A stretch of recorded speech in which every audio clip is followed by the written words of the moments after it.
You're listening to the School Leadership Reimagined podcast, episode 84.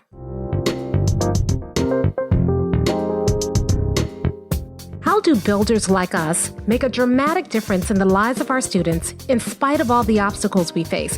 How do you keep your vision for your school from being held hostage by resistant teachers, uncooperative parents, ridiculous district policies, or lack of time, money, or resources? If you're facing those challenges right now, here's where you'll find the answers, strategies, and actionable tips you need to overcome any obstacle you face. You don't have to wait to make a difference in the lives of the people you serve.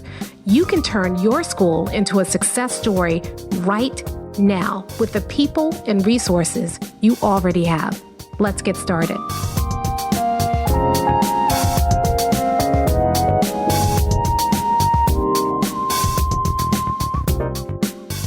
Hey builders, welcome to another episode of the School Leadership Reimagined podcast. I'm your host, Robyn Jackson, and today we're going to talk about the concept of success is boring. You see, I talk to a lot of people and they're always asking me, hey, Robyn, how do I transform my school? Or how do I write a book? Or tell me about what it's like to run your own business. And I always feel bad because my answers are always boring. Everybody's looking for the latest and greatest and the most interesting idea. We feel a lot of pressure to do something new. We always want to know what's new. People, when I'm working with them, they want me to come and talk to them about what's the newest technology or what's the newest technique. And unfortunately, I'm no good at that because I don't spend my time chasing what's new. Instead, I focus on what's right, what works, what's timeless.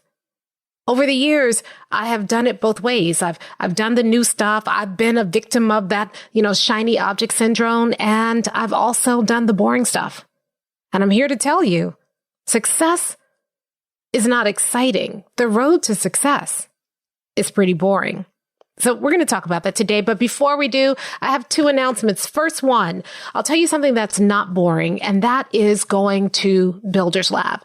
Builders Lab is probably, it's my, not just because I do it, it's my favorite PD ever. And we designed it so that it's 3 days of a totally immersive, totally interactive, 360-degree experience. This is not a Zoom meeting. You're not going to turn into a Zombie. You're not going to just sit there while I, kind of have a talking head floating over some slides. It is interactive. You are getting work done. And you're doing it in an environment where you're surrounded by other like-minded people, other smart builders from all over the world who are also there to get work done. When you come to Builders Lab, you walk out of Builders Lab with clarity around your vision. You know what your vision is, and it's a vision you're passionate about.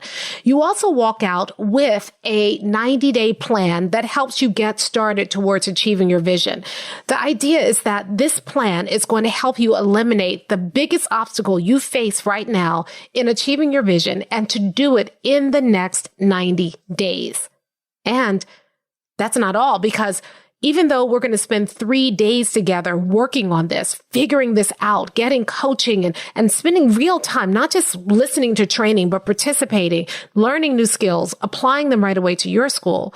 But then we're going to spend 3 months together to make sure that your 90-day plan is a success. I don't want to just give you 3 days and then drop you off. We're going to spend 3 months working. You're going to get monthly office hours with me where I can continue to coach you and help you work through any challenges you face when you get back to your school. You get a weekly email from me prompting you about what to do that week. So that way you can stay accountable to your plan and you don't get distracted when you get back to school. You get a resource bank of additional follow-up training and support to help you continue to develop your skills. So when you come to Builders Lab, you become a part of the Mindsteps family. You become a builder. And right now, tickets are on sale for our next Builders Lab, which is happening January 25 through 27, 2020. And January is the perfect time to come to Builders Lab because you've already been in school for half a year. You have time, you've seen some things, and now you can figure out, how do I finish the school year strong? This has been a crazy school year so far, and you may find that by now you're a little distracted from your goals, or the things you thought you were going to be able to accomplish, you're not sure you're going to be able to accomplish right now. But I promise you, if you come to Builders Lab, you will get reignited with your passion. You'll get some clarity around the direction. You will get some things you can anchor in. So no matter what happens for the remainder of the school year, no matter how crazy the world gets, you have something you can anchor in. You're going to get one-on-one support. We keep Builders Lab very, very small so that I have time to work with each person individually. You get to form relationships with other people in your group. In fact, this last Builders Lab 360, people have bonded so much. They are, each group is competing to see who's going to be the next success story. And you walk out with a real plan, not some theory, a real viable plan that's based on your school. So go to mindstepsinc.com and get your ticket to Builders Lab. I would love to work with you directly, one-on-one, and help you start to turn your school into a success story with the people and resources you already have. So again, mindstepsinc.com to get your tickets to our next Builders Lab. And if you're listening to this sometime in the future, that site will still work. Just go there and figure out when our next Builders Lab is happening, and then you can get your ticket. Okay, so that's announcement number one. Now, announcement number two, we are in the middle of the Jumpstart Your Education Consulting Business 5-Day Challenge. Today is going to be day 4, and then we have one more day afterwards. If you did not sign up for the challenge, I want you to know that it's not too late, but it's almost too late because, again, we're going to be doing the training today, day 4 at 7 p.m., and then on Thursday, we're going to do day 5 training. You're going to get the weekend to catch up, which means that if you join now, you can watch all the training replays, and then the training replays come down we'll leave the training replays up for about a week, and then they're going to come down and we're going to close out the group. So it's not too late to join. And all you need to do is go to mindstepsinc.com, and on that page will be a pop-up that shows you how to join the 5-day Jumpstart Your Education Consulting Business Challenge. So if you have been thinking about starting your own business and you want some guidance, you want some help to get started, you don't know how to begin, or maybe you started, but it hasn't worked out really well, and you want some help on establishing a viable business that actually is allowing you to do work that you really love with people you love working with, then please go ahead. It's not too late to join the Jumpstart Your Education Consulting Business Challenge. And that challenge group will stay open until November 30th, and then we're taking everything down. So hurry up and go ahead and join and get your education consulting business started this year. All right, so let's talk about this idea that success is boring. Earlier this year, I was asked to speak to a group of teachers, and they really wanted to talk about how to maintain rigor in a virtual learning environment. And so that was my focus, because rigor works whether you're virtual or face-to-face. I don't really like to waste time on tricks and strategies that only work in one place. I want tricks and strategies. Well, I don't really want tricks and strategies at all. I really invest in principles that are situation agnostic, because once you invest in that principle, you can take it wherever you go. You can use it. It will apply. It will help you wherever you go. So I prepared my presentation for the teachers, and I was talking about the principle of rigor and why it's important and how to create a rigorous learning environment no matter what situation you find yourself in. And all the teachers wanted was, I need a software a program to help me make my virtual classroom flashy and interesting, or I need help setting up my Bitmoji classroom, or do you know any software that is great for science? They wanted the tricks. They wanted the bells and whistles, and they didn't want to talk about what makes something rigorous. What they wanted was, give me 100 different websites I can go to find something cool, because I don't know another way to engage my students. And I had to tell them that you can do all of that, but if you don't lay the foundation here first, those things are going to wear off in a month. Yeah, the kids may love it right now. Yeah, it may be fun right now. But in a couple of weeks, they're going to get used to it. And if there's nothing undergirding that, if there's no real rigorous learning happening in that Bitmoji classroom, or with that great website, or with your Flipgrid, or all the other things that they were kind of interested in, if there's not that foundation of rigor, then that stuff gets old and stale very quickly. And then what? What are you left with? I got really frustrated because I think that a lot of people are always looking for the flashy thing, the cool thing, the latest thing. A lot of times when I'm talking to clients and they want me to go do a keynote or they want me to do a one-day training and I'm asking them what will success look like, and they're saying, well, give people something new, something they haven't heard before. And I'm thinking, no, I don't do that. I don't think it's even good to invest in that. If you're always chasing the next shiny object, then you keep yourself on that school improvement hamster wheel. You're always working for the next cool thing. I see this happen all the time. And what I want to just kind of scream from the mountaintops is those things are cool and they're flashy and they're fun, but they don't last. The things that make you successful are boring. I had a mentor once who was working with me when I was first starting Mind Steps, and I was doing the same thing. I was thinking, I gotta listen to the latest guru. I've got to try the latest marketing strategy or sales strategy, or I need to revamp my website. And I was spending all this time on these things that were flashy and fun and superficial, and my business was not thriving. And my mentor said to me, Robyn, success is boring. You find something that works and you keep doing it. If you're looking for flashy, don't go into business. Success is boring.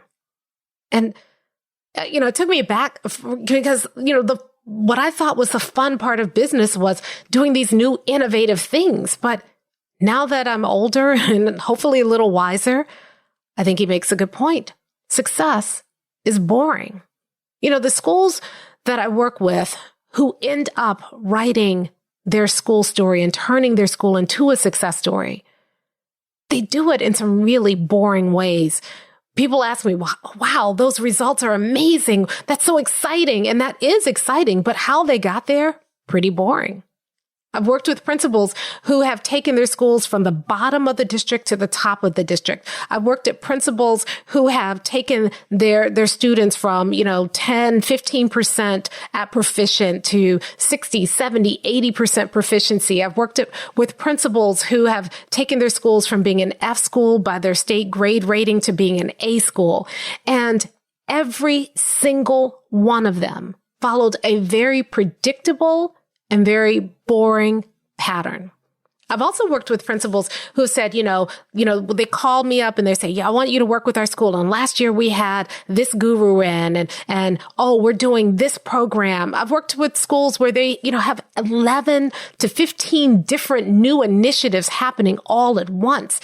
And a year from now, they will all crash and burn because they're so busy chasing shining objects instead of just investing in what works.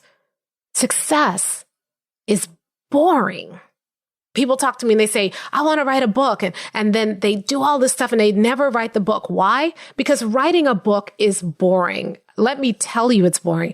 The way that I can get a book done is I get up every morning when I'm writing a book and I spend an hour writing that book, whether I feel like it or not. And most days I don't feel like it. It's not something where you sit down and you start typing and you look at your hands and you say, these hands have been blessed by God. I am spewing wisdom on the page at every moment. Most days you are writing a lot of stuff that's just complete and utter trash. But you have to get the trash out the way in order to get to the gold. And unfortunately, that process is pretty boring.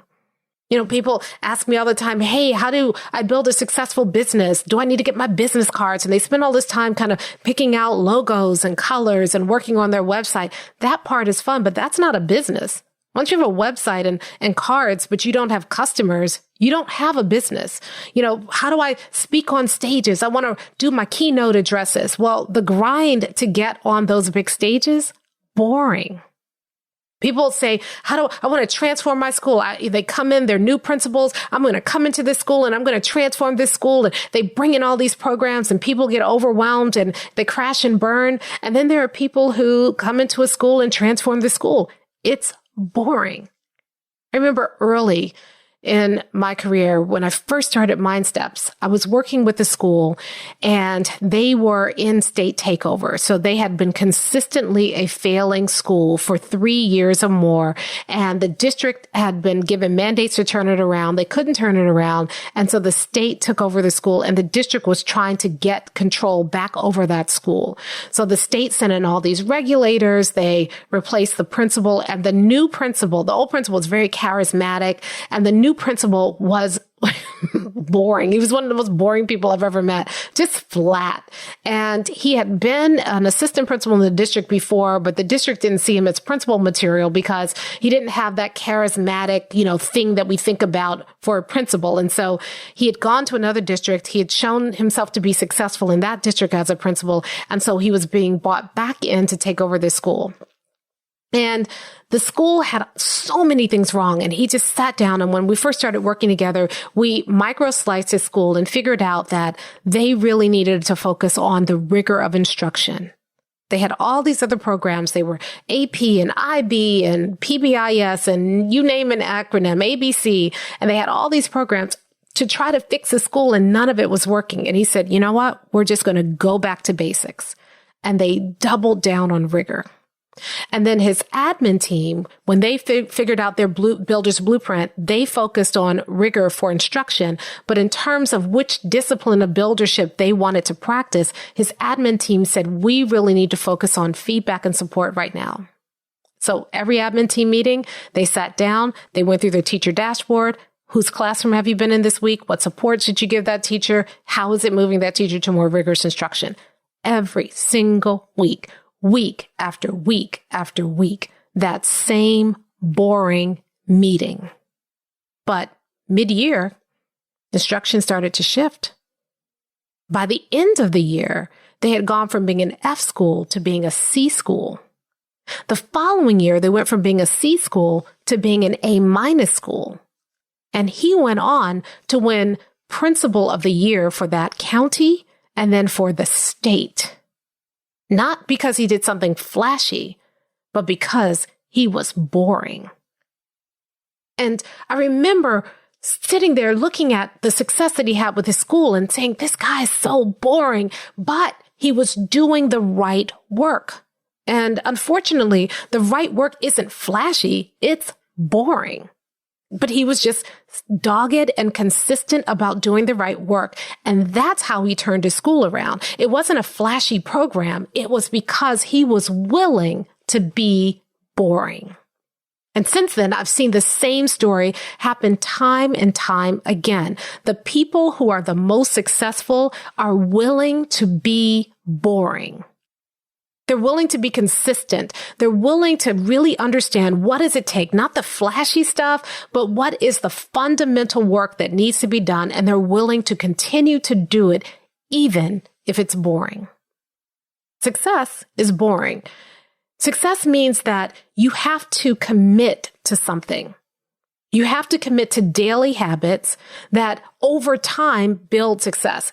Success rarely, if ever, comes, lasting success, rarely, if ever, comes when you try to do something flashy, when you try to, do something big, when you lurch from one big program to the next big program. Success happens when you're willing to commit to something boring. So here's some boring things that builders do that contribute to their success. The first thing is that builders create a meeting rhythm. Now, meeting rhythms, every time I introduce them at Builders Lab and I walk people through it, even inside of Buildership University, we're setting up meeting rhythms. And I feel like I have to apologize because, this is one of the most powerful things you can do for your school to make it successful. But every time I introduce it, people are, I start saying, okay, now what we're going to learn is something that is one of the most powerful tools you have in your arsenal as a builder. And then I follow that up with, it's your meeting rhythm. And you can just see people being so disappointed because they're expecting to hear something really cool. And I'm talking about the meeting rhythm. But let me tell you, when they put that meeting rhythm in place, I get emails or they show up at office hours and are like, you know what? I trusted you and I did that meeting rhythm thing. I didn't want to, but let me tell you, that meeting rhythm is working. It's about committing every single week to meeting around your goals, not around anything else. A lot of times in meetings first of all, most of us hate meetings. And the reason we hate meetings is because they're very unproductive. But when you set up a meeting rhythm, the way we teach you to do at Builders Lab and at Buildership University, when you set that rhythm up, what it does is it keeps your focus consistently on achieving your goals. And it helps you make steady, consistent progress towards your goals. It helps keep you focused. I remember when I first learned the meeting rhythm, one of my mentors sat down and said, "What's your meeting rhythm?" And I said, "Well, we have a weekly meeting, but our weekly meeting was all over the place. Yeah, we met every single week, but we got nothing accomplished in those meetings. It was, a gripe session, or it made us feel better because we, had a 2-hour meeting every week. And we ended up talking about a lot of challenges. We never solved them. We didn't plan. It was not a good meeting." So we set up a meeting rhythm that was focused on helping us achieve our 90-day goals. And when we did that, it changed everything for us. It literally changed everything. It helped us all to stay more accountable to our goals. We didn't just set a goal we were used to kind of setting quarterly goals. And so we'd set a goal at the beginning of the 90-day period, and then we barely talked about it. And then at the end of the 90-day period, we'd say, okay, how did we do? Did we reach our goal? That doesn't work. And a lot of us are doing that right now. But when you have a meeting rhythm that is so boring in its regularity, it forces you to stay focused on your goals. And every single week, we set up this new meeting agenda that forced us to prioritize what challenges we were facing and solve those challenges every single week. So all of a sudden, just by having this meeting rhythm with the weekly meeting, we were solving problems quickly before they blew up in our faces. We were seeing so much more momentum. And then we added the daily meeting. We call it the daily stand-up, or the DSU. We meet every day to say, okay, we made this commitment at our weekly meeting. What did we do today that moved us toward the commitments that we made at our weekly meeting? And again, that kept us from getting distracted. It helped me as the one in charge to kind of understand what everybody else was doing and to make sure people were doing the right work without having to chase and check and correct them. It made sure that other people who might have slacked off, they know they're going to be meeting every day. They have to show up. They have to talk about what they're doing. So it helped keep everybody motivated and active. And we just, the first 90-day period that we started this meeting rhythm, we had set these really ambitious goals. We weren't even confident we were going to achieve them, and we exceeded them in 90 days. And we started hitting benchmark after benchmark and goal after goal. And we started removing obstacle after obstacle and created this incredible momentum that transformed our organization. And I see the same thing happening in schools that we work with. If they commit to that meeting rhythm, as boring as it is, they get this momentum. They start eliminating challenges. They start hitting their goals and their benchmarks. They have a tightly knit team. Everybody's more accountable. The benefits aren't boring. The process is. Here's another one that is something that's really boring, but leads to huge success. Sitting down and spending time microslicing your school, creating a builder's blueprint. I used to say, oh, this is the most boring part of Builders Lab. And it's also the hardest part of Builders Lab. But you do that work, you walk out with a blueprint for exactly how you're going to achieve your goals. You stick to that blueprint, you will achieve your goals. I want to talk about something else that's boring. It's data. Well, data, the way that we typically do it as leaders is not only boring, it's excruciating. So we don't do data. Builders, we don't do data the way that leaders do data. What we do as builders, instead of weeding through all of the data, we connect our data to our blueprint. We create something called a data scorecard. And I just said data scorecard. I know some of you fell asleep just by saying it, but remember, success is boring. So what the data scorecard does is that it identifies 1 to 2 leading indicators and 1 to 2 lagging indicators that we're going to track every single week. So a leading indicator is really about what behaviors do we commit to doing consistently that we believe if we do these things consistently will lead to an outcome. And that's your lagging indicator. So a leading indicator might be like every week we're going to get into, as a leadership team, we're going to get into 15 classrooms and have meaningful conversations with teachers about instruction. Or it may be that every every week, our teachers are going to have every single student is going to receive a check-in call from one adult in our building. Or every single week, we are going to sit down as a PLC, and we are going to talk about 20 students that we share in common and figure out where they are and what we need to do to get them to their goal. And we're going to rotate that list every single week until we go through our entire team. And we're going to do that twice each semester. And so what you're doing is you're tracking, are we doing that every week? Or are we doing this every day? Are we getting into those classrooms? Are we talking about those students?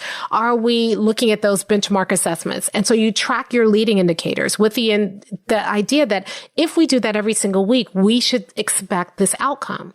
And so then you start to say, we're doing this every single week. Are we starting to see this outcome? So you create a one-sheeter data scorecard, and that scorecard becomes a part of your weekly meeting. And every single week, you're looking at those numbers.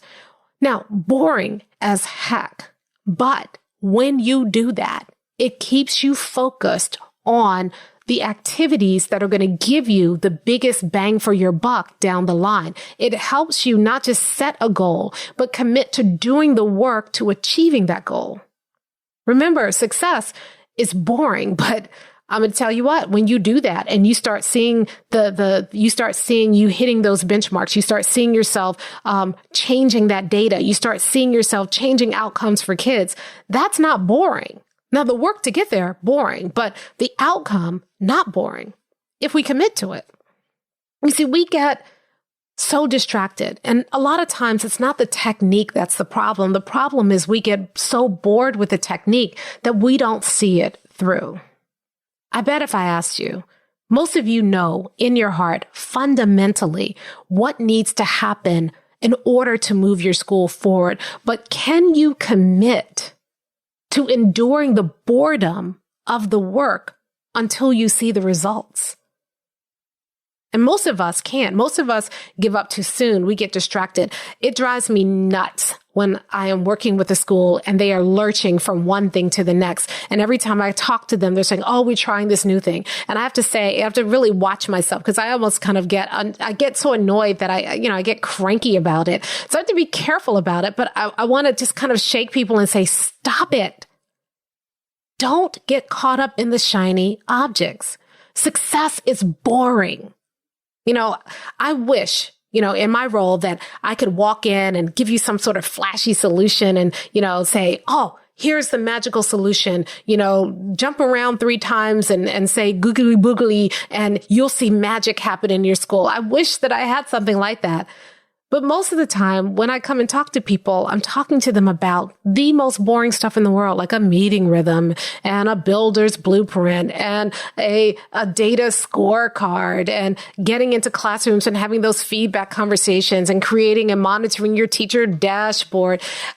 So boring. But if you do that, then you start to tell a success story that is not boring at all. You start to talk about how your scores were in the toilet. And because you did this consistently, now 100% of your students are at proficient or above. Or you start to tell the story about how your graduation rates were just horrible, but now 100% of your students graduate in 4 years with a viable post-secondary option. Or you tell a story about how your students were not successful when they left your school and now 100% of your students are successful. Yeah, getting to success is boring, but the story you start to tell as a result of that boring work, not boring at all.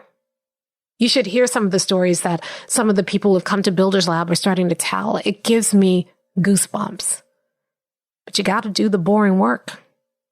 And a lot of people never get to tell that success story because they refuse to submit to the boring part. I don't care what industry you're in. If you talk to successful people and you ask them the secret of their success, if they're being honest, they'll tell you success is boring. So you have to decide, are you going to commit to the boring? Will you allow yourself to just do the boring work? Is it worth it to you to go through that boring work in order to achieve success? You can go continue to chase shiny objects, but I'm here to tell you, a year from now, you're not going to be very far from where you are. And for those of you who already have a good school and you feel stuck between how do I get from being a good school to being a great school, I'm here to tell you it's not going to be some shiny object that gets you there. It's going to be about doing the boring work. In fact, it's a lot harder to get from good to great than it is to get from bad to good because the leap is smaller, the work is more minute. But if you do it, if you commit to the boring part, if you stop chasing the shiny objects and just be good with being boring, the story that you will get to tell won't be boring at all. So this week, I want you to ask yourself, am I willing to commit to the boring in order to be able to tell the exciting success story? Or am I going to continue to chase shiny objects looking for the next best thing, the biggest thrill, the coolest program, and stay stuck on the school improvement hamster wheel for the remainder of my career? The choice is yours. But I hope that you choose to be boring like a builder. That's it for today. I will talk to you next time. Hey, if you're ready to get started being a builder right away, then I want to invite you to join us at Buildership University. It's our exclusive online community for builders just like you, where you'll be able to get the exact training that you need to turn your school into a success story right now with the people and resources you already have. Inside, you'll find our best online courses, live trainings with me, tons of resources, templates, and exemplars, and monthly live office hours with me where you can ask me anything and get my help on whatever challenge you're facing right now. If you're tired of hitting obstacle after obstacle and you're sick of tiny little incremental gains each year, if you're ready to make a dramatic difference in your school right now, then you need to join Buildership University. Just go to buildershipuniversity.com and get started writing your school success story today.